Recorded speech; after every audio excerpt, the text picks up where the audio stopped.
नमस्कार बच्चों। आज हम कक्षा 6 का जो 8वां पाठ है बुद्धि सर्वार्थ साधिकाः उस पाठ के प्रश्न उत्तरों का अध्ययन करेंगे।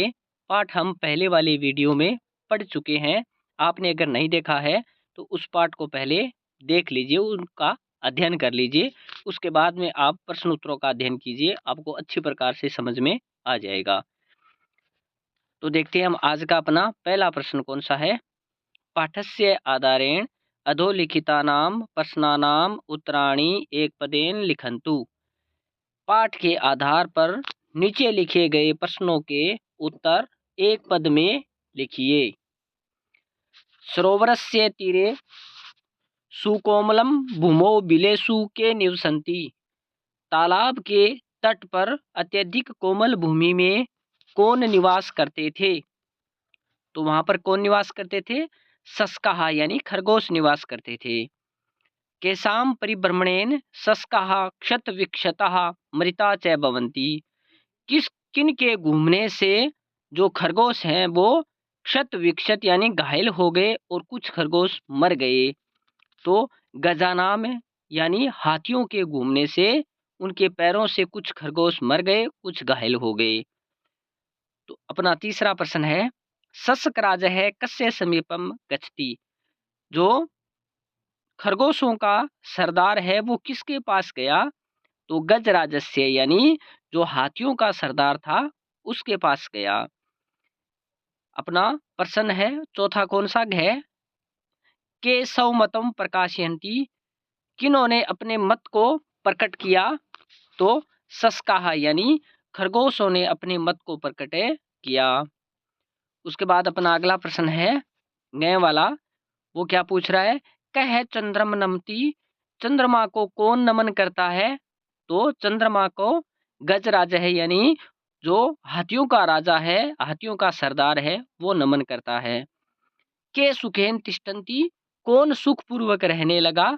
तो सस्काः यानी जो खरगोश हैं वो सुखपूर्वक रहने लग गए। उसके बाद हम देखते हैं अपना दूसरा जो प्रश्न है उसमें क्या पूछ रहा है, पूर्ण वाक्येन उत्तराणि लिखन्तु। पूर्ण वाक्य में उत्तरे लिखिए। तो क्या पूछ रहा है इसमें देखते हैं। अपना पहला प्रश्न है चंद्र है कदा प्रश्न है भवति। चंद्रमा कब प्रश्न होता है? यदा सस्काः जीवन्ति तदा एव चंद्रः प्रश्नः भवति। जब खरगोश जीवित है तब तक ही चंद्रमा प्रसन्न है। सायंकाले दूसरा प्रश्न है अपना, सायंकाले केषां सभा भवति। शाम के समय किन की सभा होती है? तो सायंकाले सस्कानां सभा भवति। शाम के समय खरगोशों की सभा होती है। तीसरा प्रश्न है अपना, सस्काः किमर्थम उपायम चिंतयति। जो खरगोश हैं वो उपाय क्यों सोचने लगे या क्या उपाय सोचने लगे? वो सस्काः स्वरक्षार्थम उपायम चिंतयन्ति, कि वो अपनी रक्षा का उपाय सोचने लगे कि हम अपनी रक्षा हाथियों से कैसे करें, ऐसा वो उपाय सोचने लगे। चंद्र है केन नामना प्रसिद्ध है अस्ति। चंद्रमा है वो किस नाम से प्रसिद्ध है? तो चंद्र है शशांक नामना प्रसिद्ध है अस्ति। तो चंद्रमा है वो शशांक नाम से प्रसिद्ध है। अगला प्रश्न है अपना, आम चंद्रस्य दर्शनाय आवाम अधुना एव सरोवरम प्रति चलावे इति कै कथयति। कि ठीक है, चंद्रमा के दर्शन करने के लिए अभी हम उस तालाब की ओर चलते हैं। इति कह कथयति, ऐसा कौन कहता है? तो हम उस प्रश्न को पूरा बनाएंगे तो कैसे बनेगा, चंद्रस्य दर्शनाय आवाम अधुना एव सरोवरम प्रति चलावह इति शशक है कथयति। ऐसा जो खरगोश है वो कहते हैं कि चलो हम अभी उसके दर्शन करते हैं। जो खरगोशों का राजा है या सरदार है वो उनसे कहता है। किनसे? जो हाथियों का सरदार है उससे कहता है। अपना तीसरा प्रश्न है वो क्या है, पाठस्य आधारेण पट्टिकात क्रियापदानि चित्वा रिक्तानानि वाक्यानि पूरयन्तु, कि चित्वा वाक्यानि पूरयन्तु, कि नीचे लिखे हुए जो डब्बे में दिए हुए अक्षर हैं उनको हम जो नीचे खाली स्थान है उनमें हमें भरना है। तो अपना कया जो प्रश्न है वो क्या है, किम चंद्र सरोवरे है, तो हो जाएगा तिष्ठति, यहाँ पर भर जाएगा तिष्ठति। उसके बाद अपना ख वाला है, इसमें क्या पूछ रहा है, सर्वे सस्काः उपायम, सारे खरगोश उपाय चिंतयन्ति यानी सोचने लग गए। गय वाला अपना है, सायंकाले सस्का नाम सभा, शाम के समय खरगोशों की सभा भवती यानी होती है, शाम के समय खरगोशों की सभा होती है। प्रश्न नंबर 4 है अपना, सस्काः सरोवरस्य तीरे निवसन्ति, खरगोश हैं वो तालाब के किनारे निवसन्ति यानी निवास करते हैं। उसके बाद अपना अगला प्रश्न है, सह गजराजः कथयन्ति, वह हाथियों के सरदार से कहता है। तो ये अपने जो खाली स्थान है उनकी पूर्ति करनी है।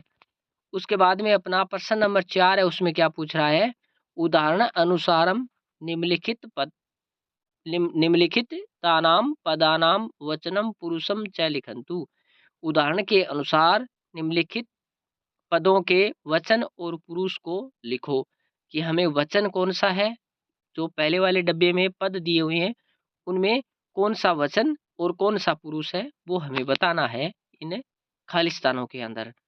तो हम देखते हैं इसमें, जैसे पहला लिखा हुआ है यहाँ पर, तो हमारे सामने क्या लिखा हुआ है, चिंतयन्ति। तो यहाँ पर चिंतयन्ति में हमें देखना है कि इसमें कौन सा वचन, तो यहाँ पर वचन जो है वो एक वचन और पुरुष जो है वो कौन सा है, प्रथम पुरुष। उसी प्रकार तिष्ठन्ति शब्द है, इसमें हमें देखना है, तो तिष्ठन्ति में प्रथम पुरुष और बहुवचन का शब्द है तिष्ठति, तिष्ठते, तिष्ठन्ति, तो ये बहुवचन का शब्द हो गया हमारे सामने तिष्ठन्ति।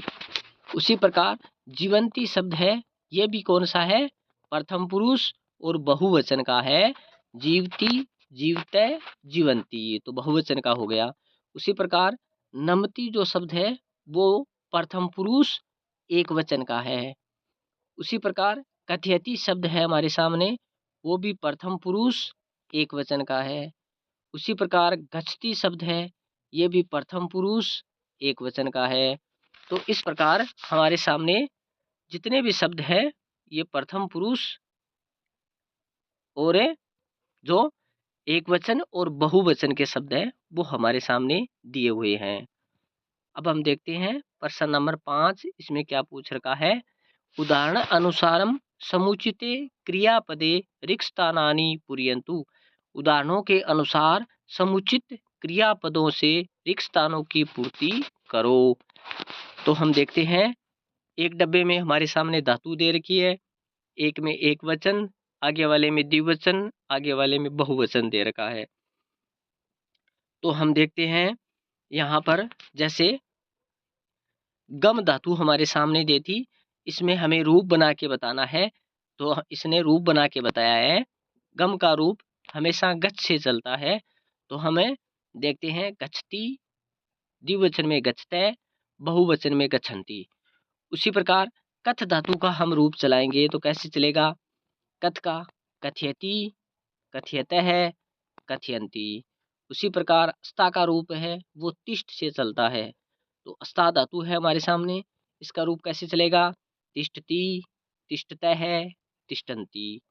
उसी प्रकार क्री धातु है हमारे सामने, तो इसका उत्तम पुरुष एक वचन का जो रूप है वो हमारे सामने दिया हुआ है, करोमि, कुर्वः, कुर्मः।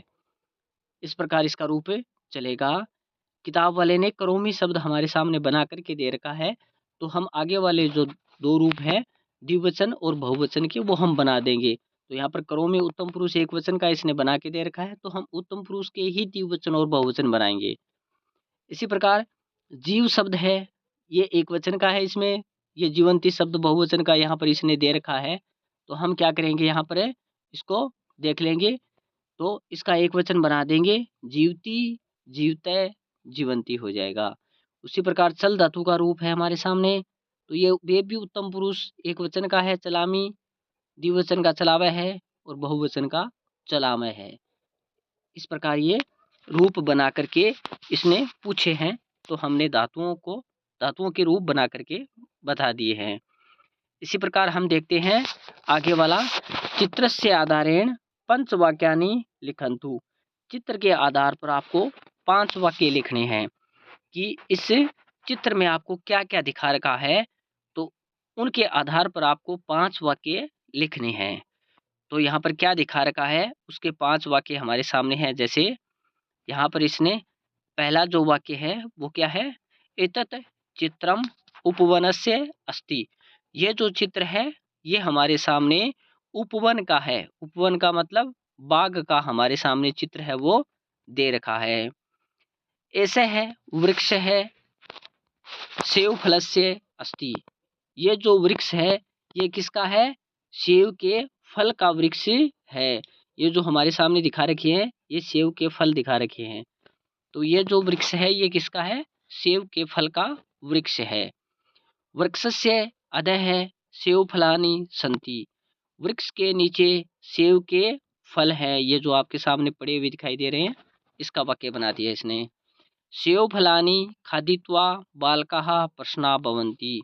सेव के फल को खा करके बालक प्रसन्न हो रहे हैं।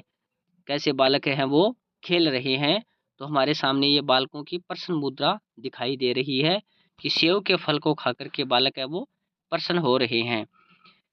उसी प्रकार 5वां जो वाक्य है, सेव फलस्य वर्णः रक्तः अस्ति।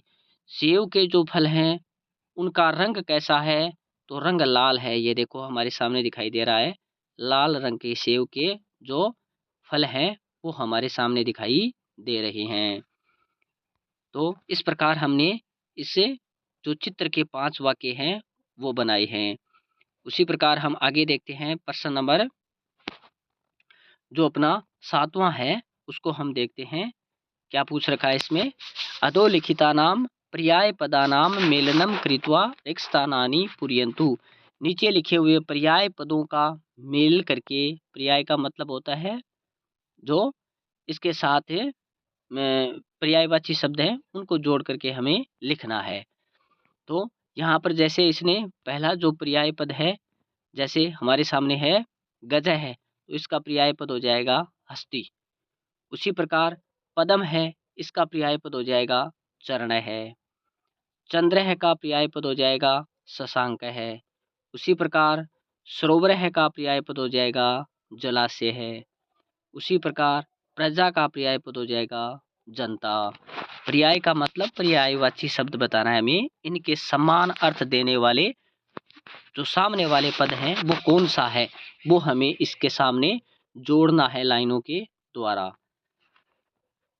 तो ये अपने जो प्रश्न हैं वो प्रश्न हमारे कंप्लीट हो चुके हैं। कुल मिलाकर के इस पाठ के अंदर 7 प्रश्न दिए हुए हैं, 7 का हमने अध्ययन कर लिया है। धन्यवाद।